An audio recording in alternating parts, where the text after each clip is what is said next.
A little over a month ago, a guy called Funk released a video called Team Fortress 2's Problematic Learning Curve. That video somehow stumbled into my recommended videos and I watched it. And because of that video, we are here today. So first of all, shoutouts to Funk for making that video. It inspired this topic, inspired me to pick up this topic. His video will be linked down below. After watching his video, I thought, hey, we kind of have similar issues in Smite, not to the same extent and maybe in a bit of a different way, but it's something that's worth addressing and I will do just that right now. Before we get started, there's something I need to establish first, or I need to clarify first as well. In my understanding, Conquest is Smite's primary game mode. It's the main game mode. The game is balanced around this mode, the competitive scene completely only focuses on this mode, and as such I would consider it the main game mode for all purposes. I do understand that there are plenty of people who find joy in Smite without playing Conquest at all, and that highly disagree with Conquest being the primary mode because they only play Arena or they only play Clash or something like that, and that's totally fine. I'm not looking to offend you. I just want to make it clear that for the chain of arguments here, one of the game modes has to be the main mode, and for me that's simply Conquest due to the reason mentioned before. Now that this sort of boundary is established, let's look at how Smite introduces us to the game. If you start Smite for the first time after creating an account, you will be greeted by a welcome to Smite screen, which urges you to start playing the tutorial right away. The tutorial starts on the Joust map with some, well, more or less action-packed starting scenes introducing you to the scenery, to some of the characters and structures, and then bringing you yourself into the game. Throughout the process of the tutorial, you're introduced to the main basic features like movement, leveling abilities, using basic attacks, using abilities, buying items, backing to base, all that kind of stuff. You get to know about the enemy structures, the enemy titan, and an enemy god as well. Along with that, you learn to pick up your first, relic, so you're learning a bit about builds as well. But what are you really learning?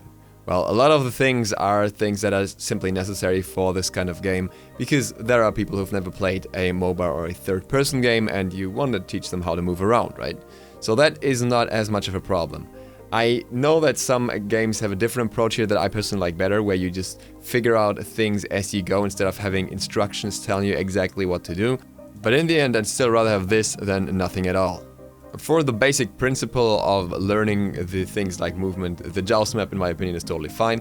It simply has most of the important structures and objectives, so it covers the very basics for you. What's problematic here in my opinion is that you're taught to get the wrong items from the start. Now I understand that items shift with the meta, so you'd have to overhaul the tutorial quite often, but in the end I would at least like to see a starter item being recommended for your first back, the first item that you buy, and a relic that suits your character instead of teaching people to get meditation right away, which is a very popular relic amongst beginners for a reason. Because they get taught to buy meditation from minute one, with a little consideration for what else is there. And then you see a relic that heals you and gives you mana, and you feel like, okay, that's apparently great, and it was even recommended to me, so I should probably buy it. You probably shouldn't, but how would you know if you're just playing the tutorial?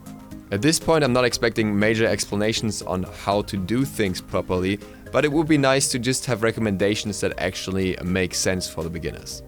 Where things become more questionable is afterwards. You're gonna go through a training progress of Joust 3v3 practice, then Arena, doing the same thing here, playing a basic tutorial and going into an Arena practice.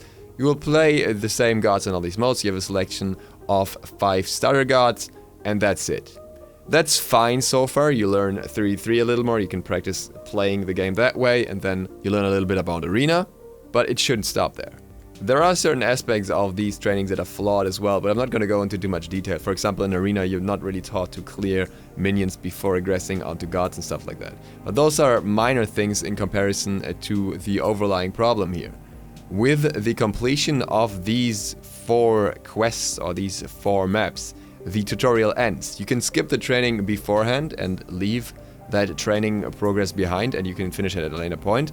It's not recommended, you get a, warning, so to speak, but you can do that. But there is nothing else in there. And you see the problem here? There is not a single mention of Conquest. And it gets worse than that. If you're willing to go into Conquest at this point, well, tough luck. you cannot go into Conquest until level 5. Certain game modes are restricted until level 5 for no real reason. Obviously, some of these modes are more complex, especially Conquest, and that kinda would make it harder for you to get into the game, as it's easier to start off with simpler modes like Arena. But if you want to start learning Conquest from the beginning, then nothing should stop you from it. There is an upside though. There is actually a Conquest tutorial if you look into the trainings.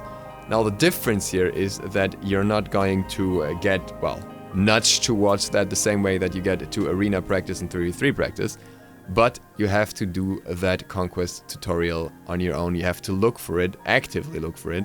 It gives you some bonus rewards, so it has this little lit up sign which may give you the incentive to try it out, but really, without it being in the main beginner modes, it's kinda gonna get ignored by most people, similar to the Clash tutorial.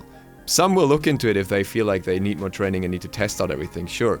But those who just want to go through the basics and then jump into an actual game will basically completely overlook the Conquest tutorial. And I would not be the one to blame them, given how little there is a focus on it in the early stages of getting you into the game. Well, let's just say they were to go into Conquest tutorial. How much would they actually learn? After a long intro explaining how the Conquest map is set up and what the main objectives are, the first thing you're told to do is buy items. That's actually a good start. And the starter item is actually recommended for mages here, so Vampiric Shroud. That's nice. But then we already find the first issue. The recommended item in this case is Sprint. There is really no reason to get Sprint in this particular game, and Ra would probably be much better off with Sanctuary, soon to be known as Aegis again, or Beats/Purification. You also get told to buy a single healing potion and nothing else. We know how to buy items at this point. We've done quite a few tutorials so far, if we get to this point. So we don't really need to be told how to click on items anymore, but rather which items we should be getting in this situation, and one health potion, this makes very little sense, especially without mana potions. Our next assignment is to kill a buff camp together with our teammates. This is actually quite accurate, this is quite correct, so no reason to complain there. One of the very good parts of the tutorial, where they show you exactly how a buff camp clear would go down. Except for the fact that they don't even tell you to pick up the buff after clearing the camp. If you do step-by-step instructions for everything, then you kinda don't want to leave out this part. Yeah, you can expect people to understand that, and if they've played a few modes, then they would know this, but I still don't get why you would leave out exactly that part. Kill the buff camp, but then, next quest, kill minions. Don't pick up the buff. What the hell? It's basically like in some parts the tutorial expects you to already know things and use common sense, and in others it expects you to be a complete idiot. After clearing the minions, your quest is to go back to base and buy some of the recommended items. Now, the recommended items aren't the best, but I can see why it's done that way here. I do understand that there's not enough room to explain itemization in this Conquest tutorial as well, so we'll let that one slide. But from here on, things just get weird. Next, we're told to destroy a tower, then shortly after that, a training Gold Fury, where it's actually disclaimed that this is a training character, thank God, because otherwise people would think that the Gold Fury is really easy to kill. And then we're moving on. Go back to base, kill the Phoenix, kill the Fire Giant, kill the Titan. So far, so good, but what the game completely fails to explain to you is that you cannot do that at this early stage of the game. Everything just kind of goes through the motions of which objectives are there and how do you attack them, but it completely fails to point out that you will not be able to do certain things at a certain point of the game, and that you will have to heavily itemize before being able to attack, for example, a Fire Giant in a normal game. It doesn't even have the same training disclaimer as the Gold Fury. And that all leads to a very awkward understanding of Conquest, where you're basically just like, you know, I can just push this lane through and then go somewhere else and push that through, and eventually it will lead to a win, basically. When in reality, Conquest is a lot more about farming effectively and making sure that you contest points with your teammates, and then off those objectives you play into a more successful strategy of hopefully winning the game by taking on another objective when the enemy is on the back foot. And a lot of that just goes completely missing in this basic tutorial. So apparently you're now supposed to be killing the Chaos Titan at level 9. So to sum this up, the basic tutorial for the main mode is kind of lackluster. While it teaches you how to destroy a structure, you already understand that at that point, and it doesn't really go into what sets Conquest apart from the other modes anyways. After that, you end up being completely on your own. You can go into bot games or player games, and that's it. There is no more advice on furthering the knowledge that you've gathered here. No addresses where you could go, no further, just written guides, anything that would give you an info on how to continue from this point on from Hyra's side. Everything you can do afterwards is literally go on Google or YouTube and search for tutorials and guides in order to do something regarding characters, conquest, item builds, everything. And while that is fair, there is a point where the developer cannot cover this information anymore on a regular basis with all the changes that are coming in. I find the transition extremely awful. And that's exactly why a lot of people just stick to the simpler modes like Arena. Why would I want to go into all this extra info learning, all that surrounds conquest, when there's no one to guide my hand that way even? It's basically either you do it all on your own or, well, forget about it. Whereas in Arena you get that double tutorial which you're basically forced into, and then you will have understood the mode because there's not as much complexity to it as there is to conquest. To be clear here, I don't think many of the bigger MOBAs really do a great job at explaining the game, because it's kind of expected that you understand how MOBAs function already before you even play MOBAs, which in my opinion doesn't make any sense at all, but that's just where the standpoint of the developers often is. So I can see why this is not an exclusive problem to Smite. But I think it's especially important for Smite because of the added challenge of a changed perspective, and because of the player base that this changed perspective attracts. Because with your third-person perspective, you're gonna attract a lot more players from action-focused games, maybe even shooter games and games like that, who have no background in the MOBA scene at all, especially with having the game on 2 consoles as well.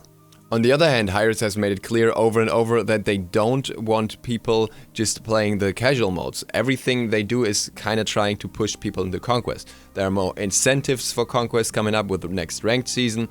There is the fact that there is no competitive arena mode. The only ones are those that are created by external pages.